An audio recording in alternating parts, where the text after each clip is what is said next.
రాష్ట్రంలో ఉపాధ్యాయ అర్హత పరీక్ష అయినటువంటి టెట్ రాయబోయే ఉపాధ్యాయులకు ఛాత్రోపాధ్యాయులకు టెట్ గురించి అవగాహన మరింతగా పెంపొందించడానికి ఈ వీడియో చేయడం జరుగుతుంది. టెట్ పరీక్షను 2 గంటల 30 నిమిషాల వ్యవధి గల కంప్యూటర్ బేస్డ్ టెస్ట్ విధానంలో పరీక్ష నిర్వహించడం జరుగుతుంది. ఈ పరీక్షలో 4 విభాగాలు ఉంటాయి. Part 1, part 2, part 3, part 4. Part 1 సంబంధించి చైల్డ్ డెవలప్మెంట్ అండ్ పెడగోగికి సంబంధించి 30 మార్కులు 30 ప్రశ్నలు అడగడం జరుగుతుంది. పార్ట్ 2లో లాంగ్వేజ్ 1 కంపల్సరిగా తెలుగుకు సంబంధించినటువంటి ప్రశ్నలు 30 ఉంటాయి. 30 మార్కులు కేటాయించడం జరుగుతుంది. లాంగ్వేజ్ 1 చూసుకుంటే 10th క్లాస్ వరకు వారు చదివిన ఫస్ట్ లాంగ్వేజ్ ఏదైతే ఉందో ఆ లాంగ్వేజ్కి సంబంధించినటువంటి ప్రశ్నలు అడగడం జరుగుతుంది. అలాగే పార్ట్ 3లో లాంగ్వేజ్ 2 ఇంగ్లీష్, ఇది కంపల్సరిగా అందరూ రాయవలసినటువంటి అంశము. దీనిలో 30 మార్కులు ఉంటాయి. 30 ప్రశ్నలు అడగడం జరుగుతుంది.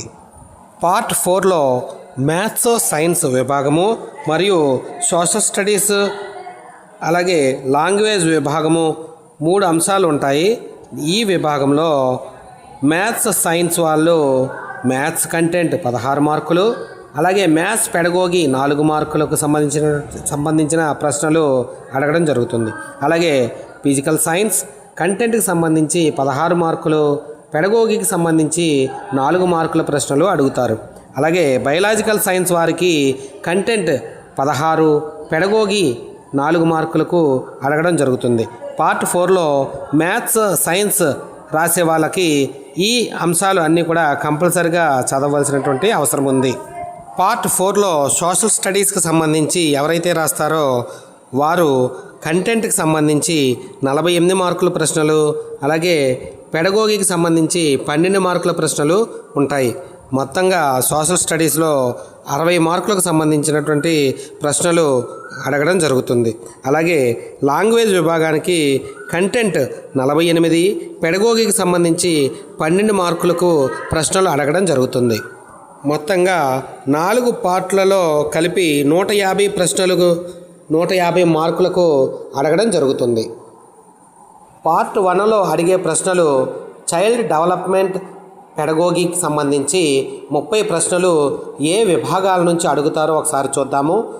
సైకాలజీలో nature and scope of educational psychology, growth and development of child, theories of personality, individuals differences, learning, అలాగే assessment and its statistical analysis మరియు మెంటల్ హెల్త్, అలాగే guidance and counselling relevant to the secondary level వరకు చదవలసినటువంటి అవసరం ఉంది.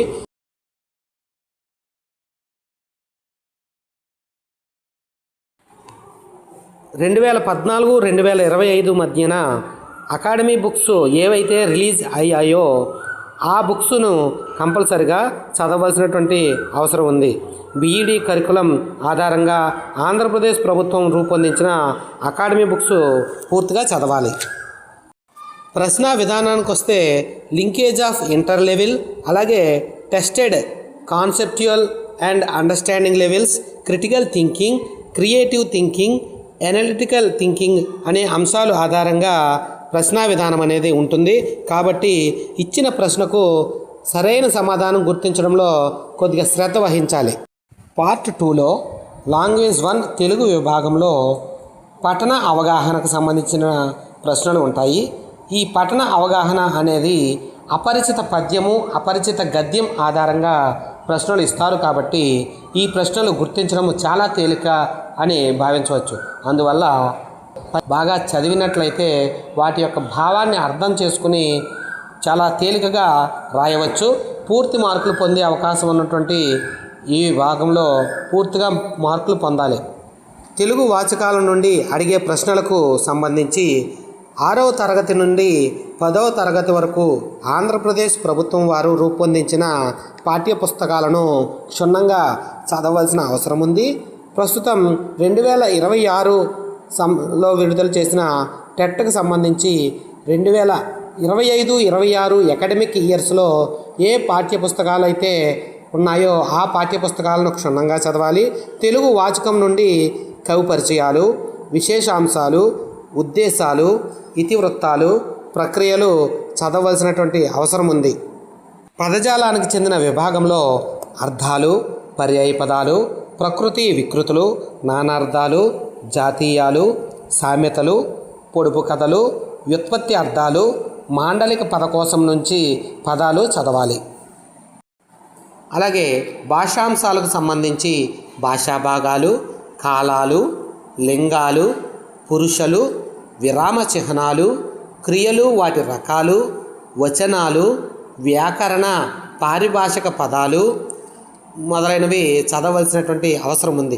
ఇవన్నీ కూడా text బుక్లో ఇచ్చినటువంటి అంశాలు ఆధారంగా ప్రశ్నించడం జరుగుతుంది. అక్షర విభాగానికి సంబంధించి అడిగే ప్రశ్నలలో అచ్చులు, హల్లులు, ఉభయాక్షరాలు, ద్విత్వ సంయుక్తాక్షర పదాలు, పరుషాలు, సరళాలు, అనునాసికాలు, ఓష్మాలు, అంతస్తాలు, వర్గయుక్కులు, స్పర్శాలు, వాటి యొక్క విభాగానికి సంబంధించి ఉత్పత్తి స్థానాల గురించి చదవాలి.